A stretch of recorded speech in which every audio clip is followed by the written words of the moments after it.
Kalau jamur ini berwarna hitam, maka kemungkinan EE yang kita buat itu gagal. Teman-teman masukkan lagi. Assalamualaikum warahmatullahi wabarakatuh. Berjumpa kembali di channel kesayangan kita, yaitu Pak Eko Project. Pada kesempatan kali ini kami ingin mengajak teman-teman untuk belajar bareng membuat EE atau ekoenzim. Bagi teman-teman yang sudah like, komen, dan subscribe di video kami kali ini, kami doakan semoga senantiasa sehat, mendapatkan rezeki yang berkah dan melimpah, serta sukses selalu. Amin. Yuk langsung saja kita simak videonya. Teman-teman, begitu dahsyatnya khasiat atau kegunaan ekoenzim ini, jadi kita sebelum memasak sayuran dan buah atau sebelum mengupas kulit buah, sebaiknya itu dicuci dulu dengan ekoenzim, teman-teman. Ya, seperti ini kami peragakan kebiasaan kami ya. Jadi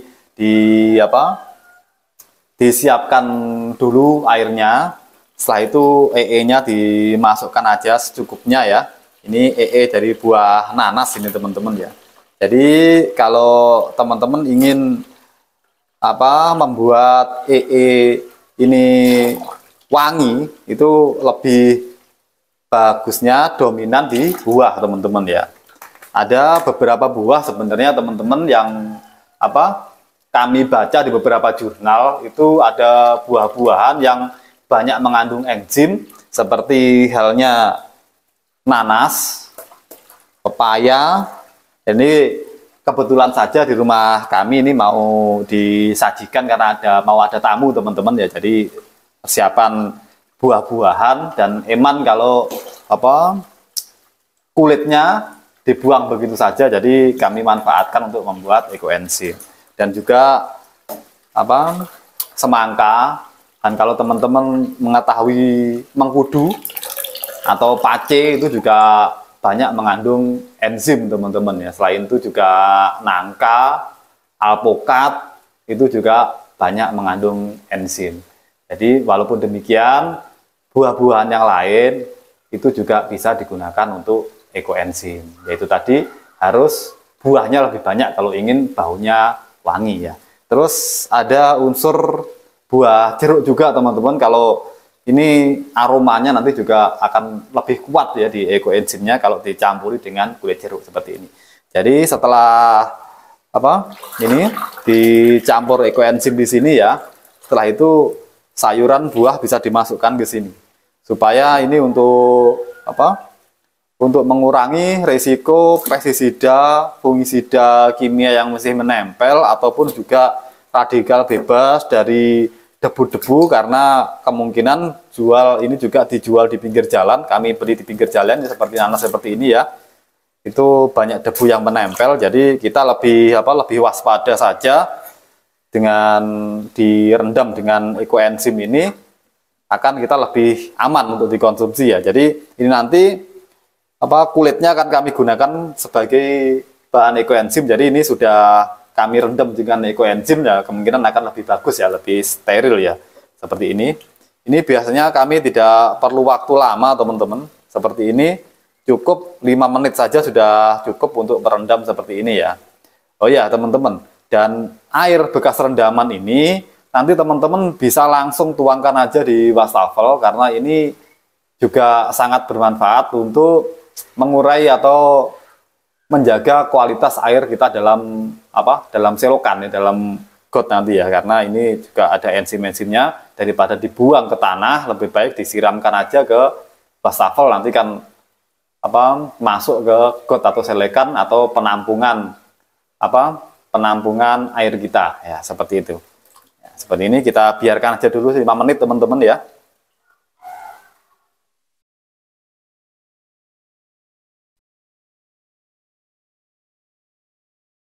Setelah 5 menit, maka ini sayuran dan buah ini sudah dapat kita angkat untuk ditiriskan, teman-teman. Jadi seperti ini ya, kita tiriskan di sini sayur dan buah ini.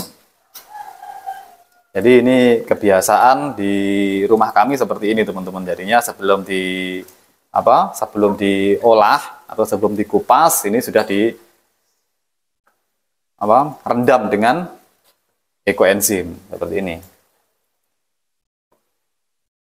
Jadi teman-teman itu cairan ekoenzim itu juga bisa teman-teman mix ya, mix dengan cairan-cairan pembersih seperti ini ya, untuk cuci piring juga bisa ya. Jadi di mix saja untuk campur sama sunlight atau mama lemon boleh teman-teman ya.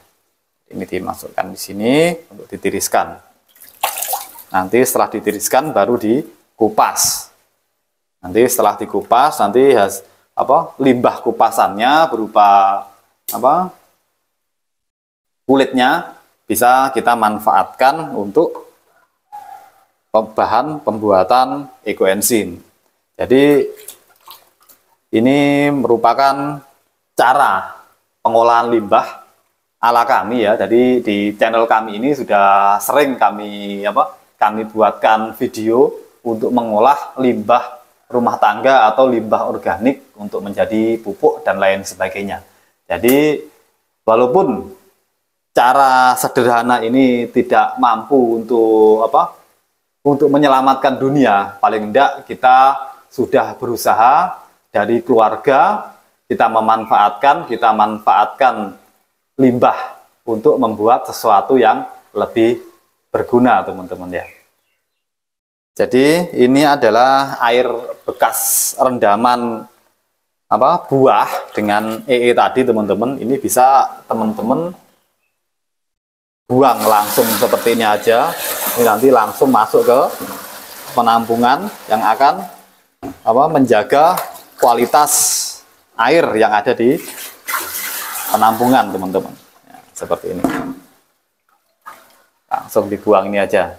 Jadi jangan dibuang di tanah, ini dimasukkan ke sini biar menjaga kualitas air yang ada di selokan atau di penampungan air rumah tangga kita. Ekoenzim adalah hasil dari fermentasi limbah dapur organik seperti kulit buah dan sayuran, gula selain gula pasir, dan air. Warnanya coklat gelap dan memiliki aroma fermentasi asam manis yang kuat. Ekoenzim ini pertama kali diperkenalkan oleh Dr. Rosukon Pompanfong yang merupakan pendiri Asosiasi Pertanian Organik Thailand. Gagasan proyek ini adalah untuk mengolah enzim dari sampah organik yang biasanya kita buang ke dalam tong sampah sebagai pembersih organik. Ekoenzim bisa menjadi cairan multiguna dan aplikasinya meliputi rumah tangga, pertanian dan juga peternakan.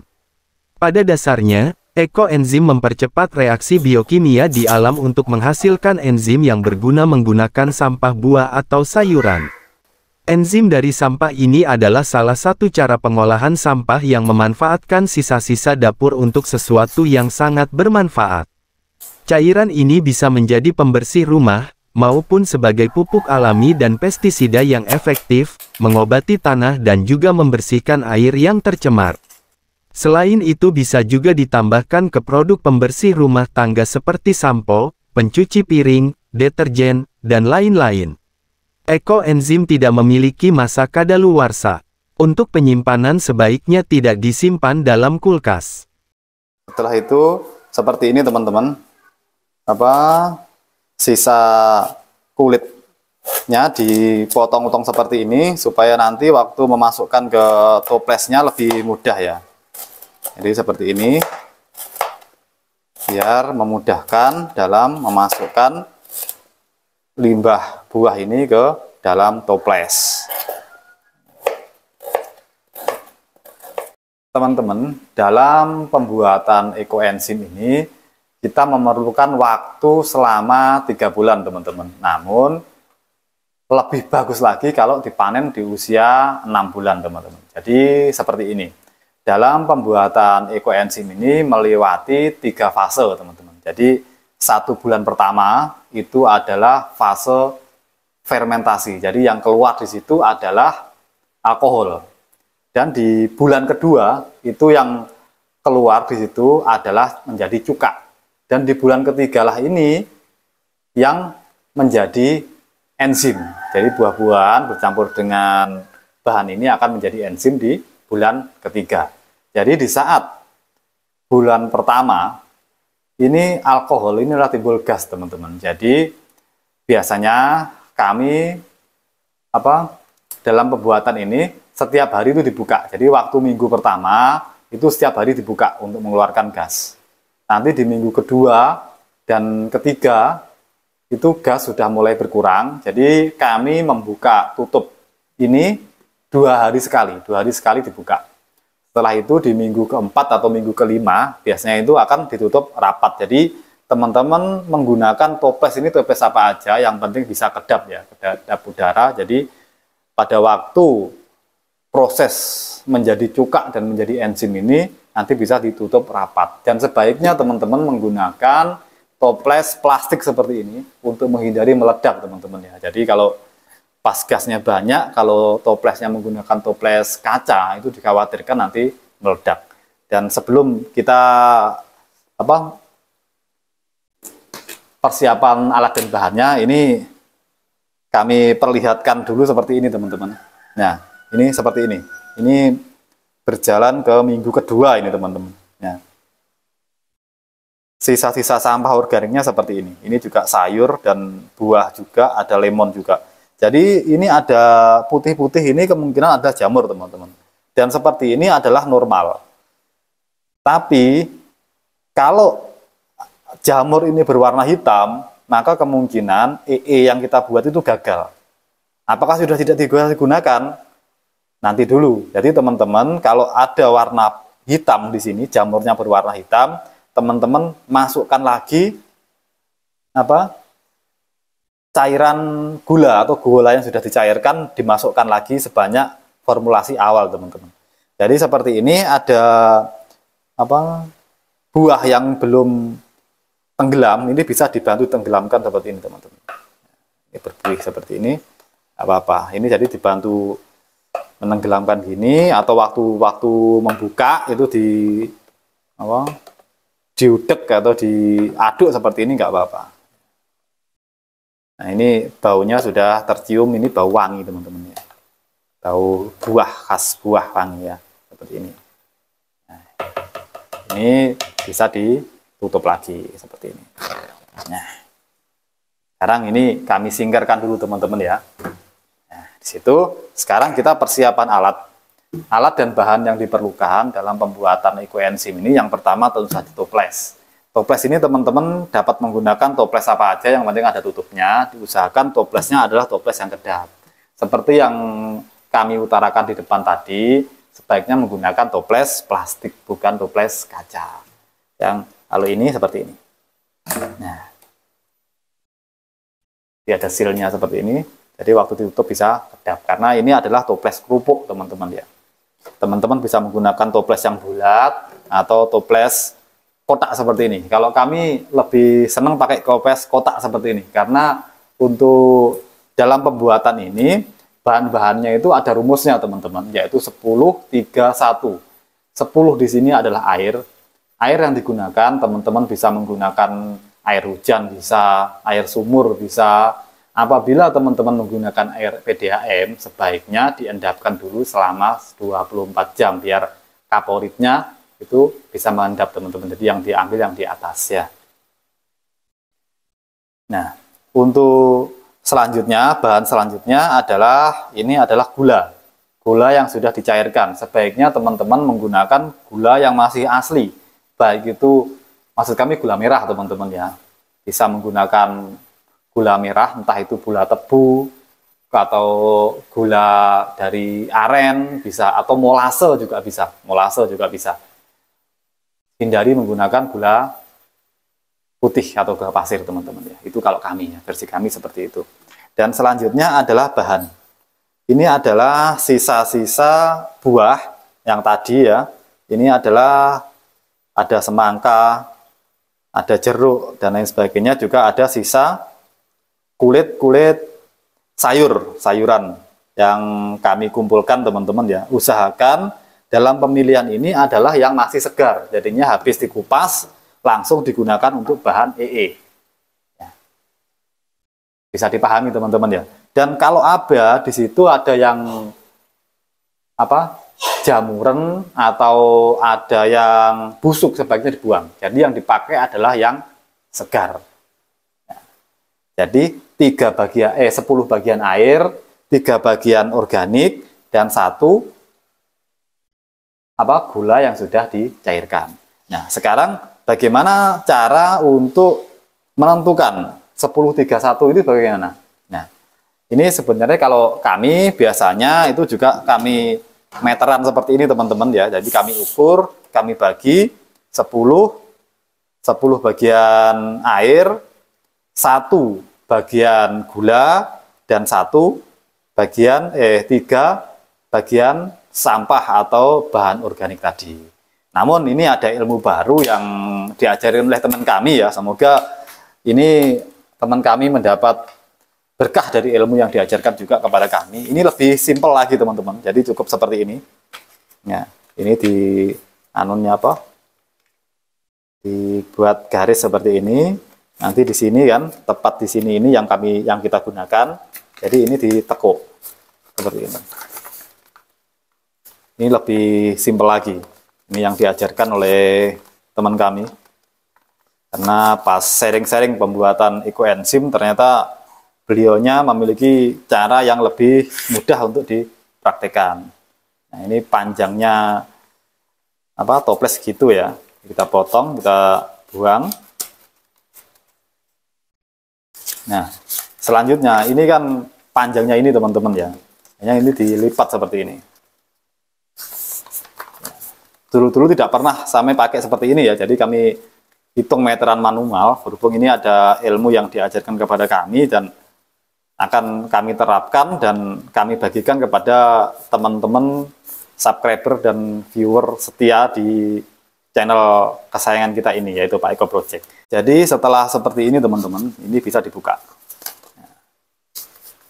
Ini dibuka, ini kan ada kotak-kotak teman-teman ya, ini ada bekas lipatan. Jadi ditaruh di sini. Setelah ditaruh di sini, kita hitung. Kita ambil 10 kotak yang di bawah. 1, 2, 3, 4, 5, 6, 7, 8, 9, 10. Nah, 10-nya tepat di sini teman-teman. Jadi disinilah kita tandai. Kami menggunakan spidol yang warnanya putih. Nah, setelah itu 1 bagian air, 1 bagian gula. Ini 1 kotak ini, 1 kotak 1 bagian. Kita tandai lagi di sini, 1 bagian. Nah, selanjutnya kita ambil 3 bagian untuk organiknya. Jadi 1, 2, 3. 3 di sini. Ini ada 3 ya. Ini 1, 2, 3 kotak, lalu kita tandai di sini. Nah, jadilah 10, 1, 3 seperti ini teman-teman. 10, 1, 3. Jadi 10 ini kita tulis saja di sini air. Air. 1 gula. 1 bahan organik.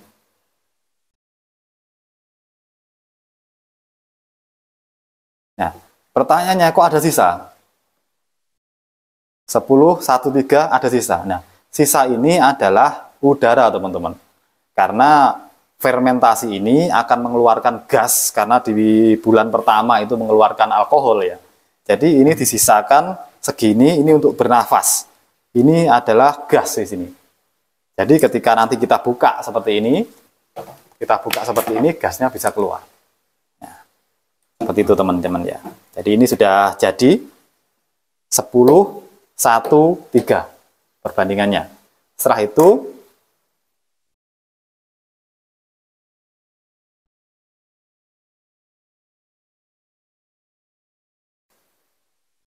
itu teman-teman ya, setelah kita siapkan toplesnya dengan perbandingan tadi ya, 10, 1, 3, sekarang kita isi airnya.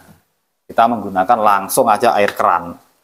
Ya, karena air di rumah kami ini hasil ngebor dari sumur langsung teman-teman ya, jadi tidak mengandung kaporit, jadi langsung aja kami ambilkan dari keran seperti ini airnya.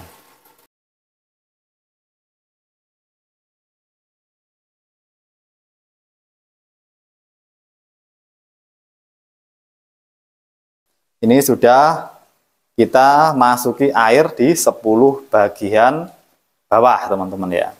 Sekarang baru kita masukkan gula, air gula yang sudah dicairkan. Ini masukkan 1 bagian.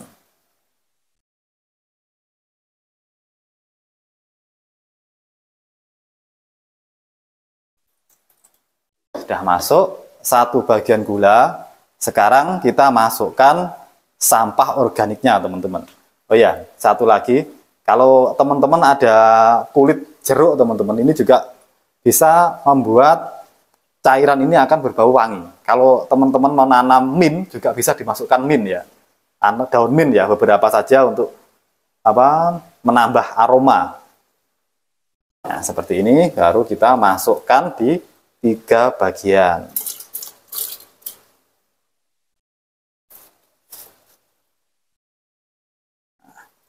Di sampah organik segar kita masukkan di atasnya sini sebanyak 3 bagian.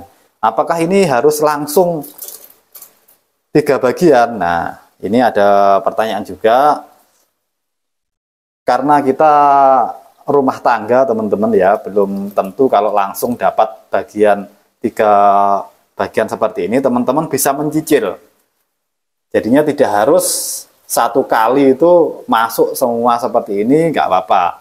Bisa dicicil, besok atau lusanya dapat sampah buah lagi, bisa dimasukkan lagi. Karena ini kebetulan kami mengupas buah agak banyak karena ada tamu teman-teman ya. Jadi ini bisa kami gunakan supaya tidak mubazir ya.